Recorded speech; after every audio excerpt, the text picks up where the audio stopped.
Good morning everybody. मैं बहादुर सिंह चौधरी। तो बेटा जैसा कि कल मैंने आपको बताया था कि अपना जो टॉपिक चल रहा है वो चैप्टर नंबर 2 चल रहा है और इसी चैप्टर में बेटा आगे बढ़ते हुए मैंने आपको बताया था इस चैप्टर का नाम है बेटा हमारे जो आसपास के जो पदार्थ है ना वो शुद्ध हैं या फिर नहीं, उनके बारे में चर्चा कर रहे थे। तो मैंने कल आपको बताया था कि जो भौतिक और रासायनिक परिवर्तन किसे कहते हैं। तो मैंने कल आपको ये बताया था कि भौतिक एवं रासायनिक परिवर्तन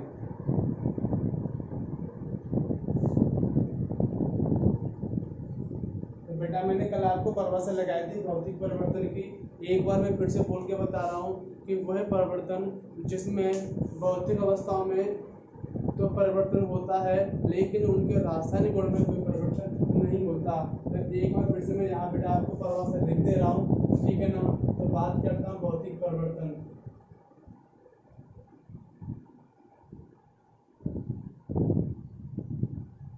तो भौतिक परिवर्तन वे पदार्थ जिनकी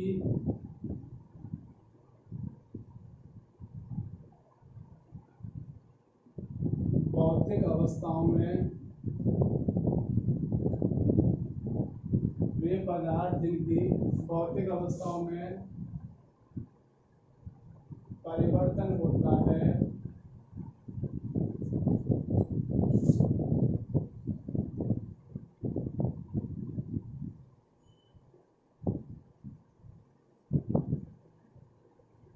लेकिन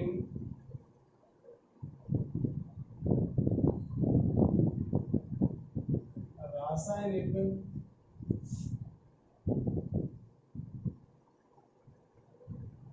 गुणों में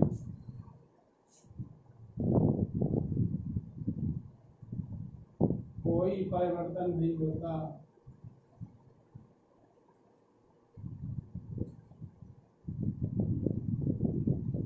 ठीक है बेटा, मैं फिर से बोल के बता रहा हूँ कि भौतिक परिवर्तन वे परिवर्तन होते हैं वे पदार्थ जिनके भौतिक अवस्था में परिवर्तन होता है लेकिन रासायनिक गुणों में कोई परिवर्तन नहीं होता। अगला पॉइंट है बेटा, इसी में मैं आगे बता रहा हूँ। सेकंड पॉइंट में बता रहा हूँ ये अस्थायी होते हैं। क्या होते हैं बेटा? अस्थायी होते हैं। ध्यान रखने के कैसे होते हैं? अस्थायी होते हैं। नंबर 3, इनमें कोई नया पदार्थ नहीं बनता है।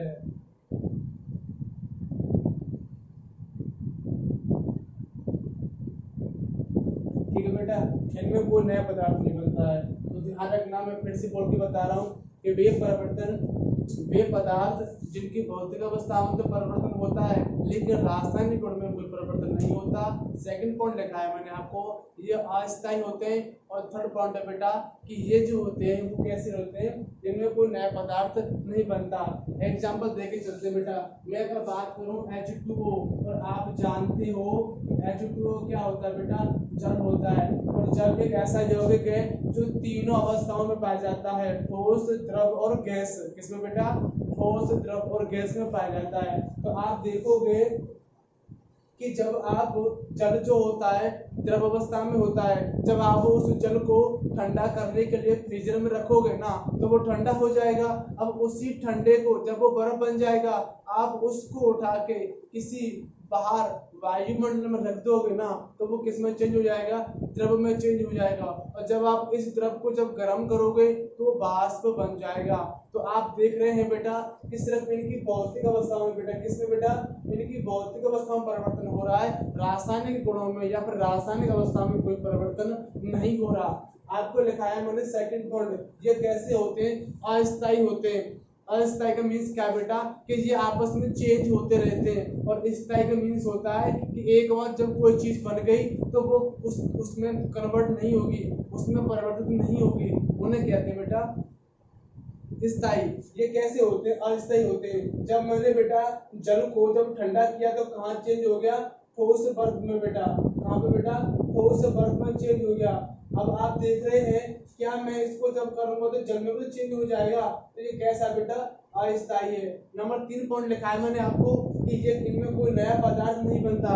तो आप देख रहे हैं बेटा कि है वही पानी और है पानी के वही कण है बेटा, उनको आपस में ट्रांसफर कर रहे हैं। जब हम इसको ठंडा कर रहे हैं तो बर्फ बन रही है और जब हम इसको गर्म कर रहे हैं तो वाष्प बन रही है। तो आप देख पा रहे हैं कि ये कौन सा परिवर्तन है बेटा, भौतिक परिवर्तन है। कौन सा है, भौतिक परिवर्तन। तो आपको समझ में आ गया होगा कि भौतिक परिवर्तन वह परिवर्तन होता है जिसमें भौतिक अवस्था में परिवर्तन होता है लेकिन रासायनिक अवस्था में कोई परिवर्तन नहीं आता, और इन्हें हम कहते हैं भौतिक परिवर्तन। क्या बेटा, भौतिक परिवर्तन कह सकते हैं। मैं बात करता हूँ बेटा रासायनिक परिवर्तन की। किसकी बेटा, रासायनिक परिवर्तन।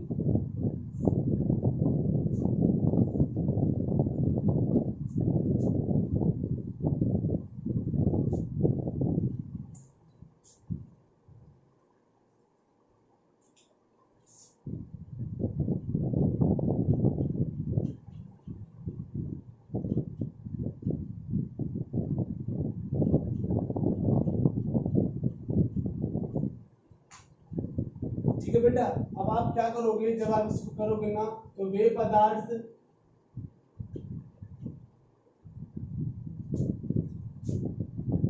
जिनके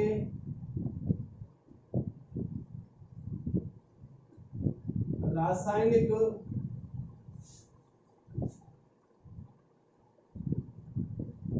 में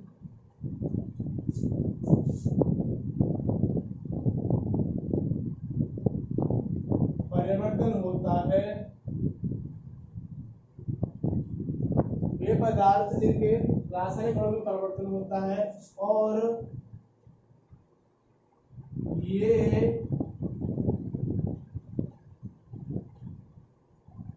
स्थायी होते हैं। कैसे होते हैं बेटा, स्थायी होते हैं। इनमें नया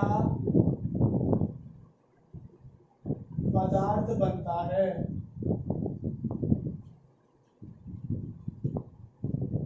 तो बेटा आपको दिख रहा होगा कि रासायनिक परिवर्तन जो है वो भौतिक परिवर्तन का जस्ट अपोजिट है, उसका क्या बेटा उल्टा है। वहां पे क्या हो रहा था, भौतिक गुण में परिवर्तन हो रहा था, रासायनिक गुण में कोई परिवर्तन नहीं हो रहा था। लेकिन यहाँ पे आप देख पा रहे हो कि इनमें क्या है कि रासायनिक गुण में परिवर्तन हो रहा है। अगला पॉइंट है बेटा ये कैसे स्थायी है।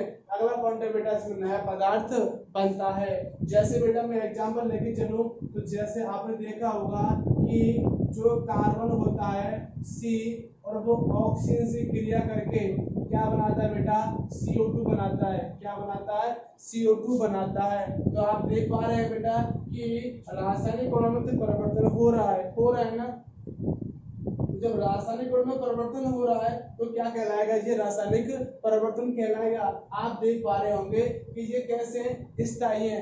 अब जब आप कार्बन की अपक्रिया कराओगे ऑक्सीजन के साथ तब आपको क्या प्राप्त होगा, CO2 गैस प्राप्त होगी, जो कि कैसी होती है बेटा, स्थायी होती है। कैसी होती है, स्थायी होती है। तो आप समझ पा रहे होंगे ये कैसे होते हैं बेटा, स्थायी। अगला पॉइंट दिखाया इनमें नया पदार्थ बनता है। तो आप देख पा रहे हैं कि कार्बन जो एक लकड़ी होती है और जो ऑक्सीजन जो होती है वो गैस होती है, ये ठोस होती है, ये कैसी होती है बेटा, गैस होती है। जबकि इन दोनों के मिलाने से क्या बन रही है, CO2 जो गैस बन रही है। क्या बन रही है बेटा, CO2 गैस बन रही है। और जो CO2 गैस होती है एक नया पदार्थी तो है बेटा, वो क्या है, एक नया पदार्थी हो तो है। तो आप देख पा रहे हैं बेटा यहाँ पर ये तीनों कंडीशन फॉलो कर रही हैं। पहली कंडीशन है कि वे पदार्थ जिनके रासायनिक गुणों में परिवर्तन होता है। तो आप देख पा रहे हैं कि इनके रासायनिक गुणों में क्या हो रहा है बेटा, परिवर्तन हो रहा है। और ये कैसे होते हैं बेटा, स्थायी। तो ये स्थायी होते हैं और ये नया पदार्थ बनता है। तो मैंने आपके सामने बेटा दोनों चीज बता दी है, रासायनिक गुण और भौतिक गुण। ये आपस में बेटा एक दूसरे के विपरीत होते हैं। ठीक है बेटा, आगे बात करते हैं जो अपना अगला टॉपिक है, बात करते हैं तत्व। क्या बेटा, तत्व या फिर यौगिक क्या होता है। हम बात करते हैं तत्व। तत्व क्या होता है।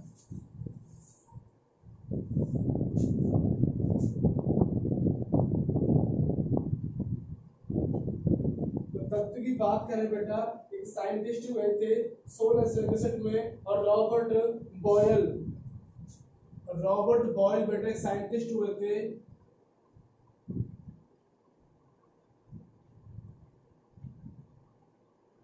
1661 में बेटा।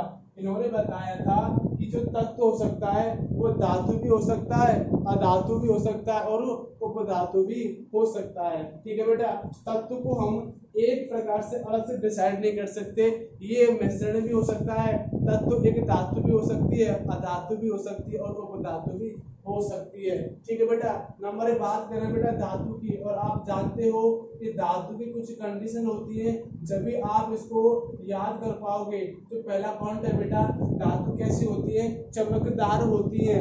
धातु में क्या पाई जाती है बेटा, चमक पाई जाती है। तो आप कह सकते हैं कि धातु कैसी होती है, चमकदार हो सकती है। ठीक है ना, धातु कैसे होती है बेटा, चमकदार होती है। तो मैं आपको लिख दे रहा हूँ यहाँ पर कि जो तत्व होता है ना, तत्व को बांटा गया है, ये क्या हो सकती है, धातु भी हो सकती है बेटा, और आपके सामने बेटा ये अधातु भी हो सकती है। क्या हो सकती है बेटा, अधातु भी हो सकती है, और ये बेटा उपधातु भी हो सकती है। ठीक है ना, तो ध्यान रखना, धातु अधातु उपधातु हो सकती है,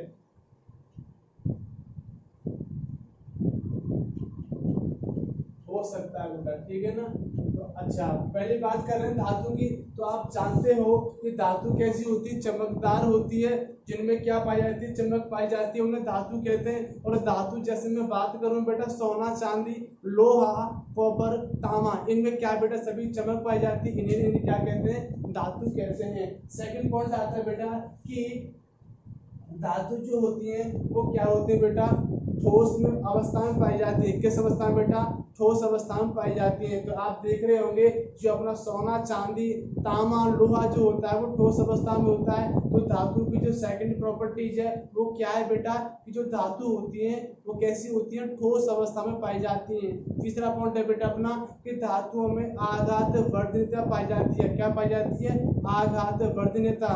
इसका क्या मीन्स है बेटा, कि जब किसी आप धातु पर चोट करोगे, आघात करोगे, प्रहार करोगे, तो वह धातु बेटा एक चादर नुमा की एक परत में फैल जाती है, इन्हें कहते हैं आघात वर्धनीयता। अगला पॉइंट है बेटा, धातु में तन्यता पाई जाती है। क्या पाई जाती है, तन्यता पाई जाती है बेटा। तन्यता का मीन्स क्या है, कि इनके बेटा तार खींचे जा सकते हैं। जैसे आपने देखा होगा कि कॉपर के तार होते हैं, एल्युमिनियम के तार होते हैं। ठीक है बेटा, तो ये तार जो बने होते हैं इनमें तन्यता पाई जाती है। ये किसका गुण है, ये बेटा धातु का गुण है। अगला जो बेटा मैं आपको बताने वाला हूँ वो है कि जो धातु होती हैं वो विद्युत की और ऊष्मा की सुचालक होती हैं। क्या होती है बेटा, विद्युत और ऊष्मा की सुचालक होती हैं। ठीक है बेटा, अगला पॉइंट मैं आपको बताने वाला हूँ कि धातुओं के जो गलनांक क्वथनांक होते हैं वो क्या होते हैं बेटा, उच्च होते हैं। ठीक है ना बेटा, और गलनांक क्वथनांक मैंने आपको पहले बता रखा है कि गलनांक वो होता है जिसमें वह ताप, इसमें किसी ठोस को द्रव अवस्था में बदला जा सकता है, वो गलनांक कहलाता है। ठीक है बेटा, और ताप वह ताप क्वथनांक उसे कहते हैं, वह ताप जिस पर किसी द्रव अवस्था को वाष्प में बदला जाता है, क्या कहते हैं, आप क्वथनांक कहते हैं। तो ध्यान रखना, ये सभी जो प्रॉपर्टीज है वो धातु की हैं। ठीक है बेटा, हम बात करते हैं अधातु। अधातु की बात करते हैं बेटा, और आप जानते हो कि अधातु जो होती है वो धातु के विपरीत होती है। पहला पॉइंट, धातु में कोई चमक नहीं पाई जाती। किसमें बेटा, अधातु में कोई चमक नहीं पाई जाती। और जो अधातु होती है, जैसे मैं बात करूं बेटा, एक लकड़ी जो होती है उनमें क्या चमक पाई जाती है, नहीं पाई जाती है। तो जो कार्बन बना होता है, जो लकड़ी बनी होती है वो किसकी बनी होती है, कार्बन की बनी होती है। अगला पॉइंट मैं आपको बताऊं बेटा कि जो धातु अधातु में होती है, अधातु में तीनों अवस्थाएं पाई जाती हैं, ठोस द्रव और गैस, तीनों अवस्थाओं में अधातु पाई जाती है बेटा। ठीक है ना, अगला पॉइंट मैं आपको बताऊं कि अधातुओं की जो गलनांक क्वथनांक है वो कैसे पाए जाते हैं, निम्न पाए जाते हैं। अधातु जो होती हैं ऊष्मा की और विद्युत की क्या होती है बेटा, ये कुचालक होती हैं। क्या होती है बेटा, कुचालक होती है। ठीक है ना, बात करते हैं उपधातु। वे पदार्थ वे धातु हैं जिनमें दोनों के गुण पाए जाते हैं। किन किन के बेटा? धातु और अधातु गुण पाए जाते हैं, उन्हें आप क्या कहते हैं? उपधातु कहते हैं। जैसे सिलिकॉन, सिलिकॉन क्या बेटा? एक उपधातु है। क्या बेटा? एक उपधातु है। और ये क्या काम करती है? इसमें बेटा दोनों के गुण पाए जाते हैं, ये क्या कहते हैं बेटा? उपधातु कहते हैं। अगला पॉइंट मैं आपको बताने वाला हूँ बेटा, ये हो गया तत्व, ठीक है ना। और तत्व के बारे में बेटा आपको अच्छी प्रकार समझ में आ गया होगा। अगला पॉइंट जो मैं आपको बताने वाला हूँ वो पॉइंट है बेटा आपका यौगिक। क्या बेटा? यौगिक।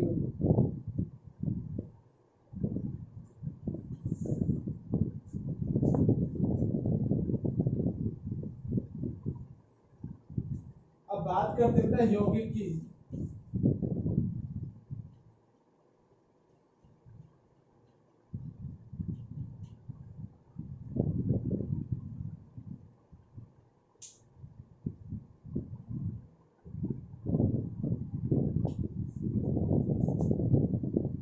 वह पदार्थ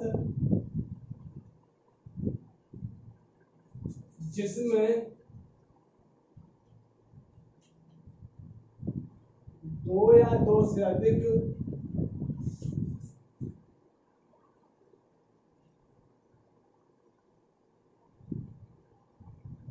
तत्व संयोग करते हो।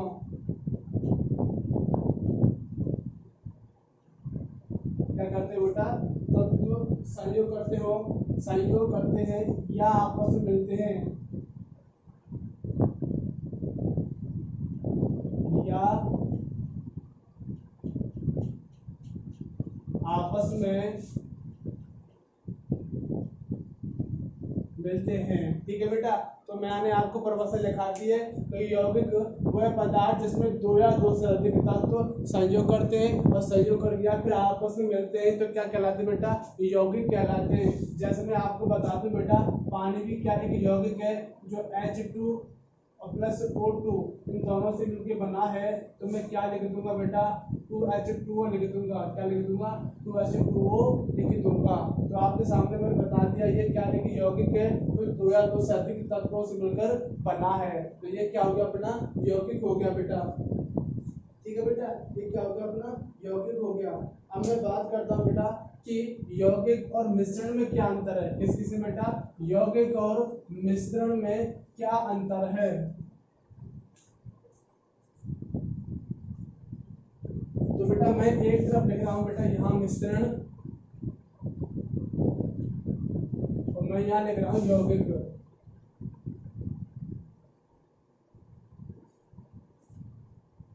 ठीक है बेटा, तो मैं पहला पॉइंट लिख रहा हूँ बेटा आपको।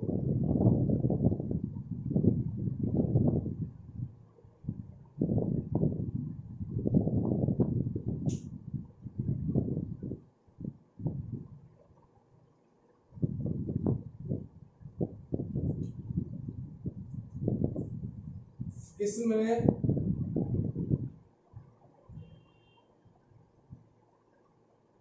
तत्व, या बेटा मैं आपको बराबर समझा दे रहा हूँ बेटा, है ना। तो जो मिश्रण होते हैं उनमें क्या होता है बेटा कि जो तत्व यौगिक केवल मिश्रण बनाने के लिए मिलते हैं, किंतु किसी अन्य नए यौगिक का निर्माण नहीं करते। तो बेटा जो मैं आपको बता रहा हूँ मिश्रण में क्या होता है कि इसमें भी तत्व और यौगिक मिलते हैं, लेकिन बेटा कोई नया पदार्थ नहीं बनाते। लेकिन जब कोई यौगिक में क्या होता है बेटा, दो या दो से अधिक तत्व या दो या दो से अधिक तत्व संयोग करके ये आपस में मिलकर बेटा क्या बनाते हैं? एक नया पदार्थ बनाते हैं। जैसे मैंने अभी आपको बताया था ना, मिश्रण में आप देखोगे कि जैसे मिट्टी के कण है बेटा, और मिट्टी के कणों में जो छोटे छोटे कण होते हैं ना, तो वो भी तो क्या है कि मिश्रण है। और मिश्रण में बेटा कोई नया पदार्थ नहीं बनता, वही जो पदार्थ होते हैं उन्हीं में बेटा आपस में क्रिया होती है। लेकिन हम यौगिक की बात करते हैं, तो यौगिक में बेटा क्या होता है? इनमें नया पदार्थ बनता है। काम दोनों में कौन आते हैं? तत्व या यौगिक आ सकते हैं। ठीक है बेटा, बात करते हैं मिश्रण का संगठन परिवर्तनीय होता है बेटा। इनका जो संगठन बनकर तैयार होगा, इनका जो संगठन या फिर हम कह सकते हैं कोई विलयन बनकर तैयार होगा, वो कैसा होगा? परिवर्तनीय होगा बेटा। हम इसको परिवर्तित कर सकते हैं, ठीक है ना बेटा। लेकिन जो यौगिक में जो नया पदार्थ बनेगा वो सदैव कैसा होगा?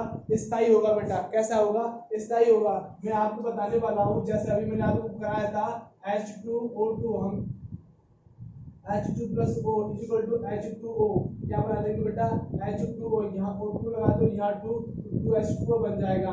तो इसमें जो बन रहा है वो कैसा है बेटा स्थायी है, लेकिन यहाँ जो बनेगा ना वो कैसा होगा परिवर्तनशील होगा बेटा, हम उसमें परिवर्तन कर सकते हैं। अगला पॉइंट है बेटा अपना कि मिश्रण उसमें उपस्थित घटकों के गुणधर्म को दर्शाता है। जो मिश्रण होता है ना उसमें जो मिश्रण में जो भी कण उपस्थित होंगे उनको क्या है बेटा उनके गुणधर्म को दर्शाएगा। ठीक है बेटा, ये कौन दर्शाएगा मिश्रण। लेकिन यौगिक में बेटा ऐसा नहीं होगा। यौगिक में क्या होगा, नए पदार्थ के गुणधर्म पूरी तरह से भिन्न होते हैं। ठीक है बेटा, अब मैं बात करूं जैसे मैं छोटे छोटे मिट्टी के कण ले लूं बेटा, और जो मिट्टी के कण होते हैं ना जो मिश्रण क्या करेगा उन्हीं मिट्टी के कणों को क्या दर्शाएगा और उन्हीं के गुणधर्म उन्हीं की विशेषता बताएगा। लेकिन बेटा यौगिक में क्या होगा कि जो नया पदार्थ बनेगा ना वो उसके गुणधर्म बताएगा, जो पदार्थ मिल रहे हैं उनको नहीं बताएगा। जो पदार्थ नया बन के तैयार हुआ है उसके गुणधर्म की बात करेगा, तो कौन करेगा बेटा यौगिक करेगा। ठीक है बेटा, अगला पॉइंट बेटा दे रखा है कि घटकों को भौतिक विधियों द्वारा अलग किया जा सकता है, लेकिन घटकों के रासायनिक प्रक्रिया द्वारा पृथक किया जाता है बेटा। तो यौगिक में और मिश्रण में ये सबसे बड़ा अंतर है बेटा कि जो मिश्रण होते हैं उनमें भौतिक परिवर्तन होता है बेटा। भौतिक परिवर्तन या हम कह सकते हैं भौतिक विधियां पाई जाती है बेटा। कौन सी भौतिक विधियां पाई जाती हैं। ठीक है बेटा, और बात करते हैं यौगिक में, तो यौगिक जो होते हैं बेटा उनमें रासायनिक परिवर्तन होता है, रासायनिक प्रतिक्रिया पाई जाती है। कौन सी बेटा रासायनिक प्रतिक्रियाएं, रासायनिक क्रियाएं। तो बेटा ये सबसे बड़ा ये डिफरेंट आपको याद रखना चाहिए बेटा कि जो मिश्रण होते हैं उनमें भौतिक विधियां या भौतिक परिवर्तन पाया जाता है, लेकिन यौगिक होते हैं उनमें क्या पाया जाता है बेटा कौन सा मिश्रण पाया जाता है रासायनिक विधियां या रासायनिक मिश्रण पाया जाता है। तो बेटा मैंने आपको सामने अभी मिश्रण और यौगिक के गुणधर्म बता दिए जो बेटा मैंने आपको बता रहे बेटा। ठीक है ना, तो आपका इस चैप्टर बेटा लगभग समाप्त होता है। ठीक है ना बेटा, एक बार फिर से बता रहा हूँ मिश्रण यौगिक। ठीक है ना, तो ये चीज बेटा यहाँ तक आपको लास्ट जो हेडिंग थी जो आपका चैप्टर खत्म हो गया। अब कल से नया चैप्टर स्टार्ट करेंगे बेटा। यहाँ तक वीडियो समझ में आई होगी। ठीक है बेटा, थैंक यू।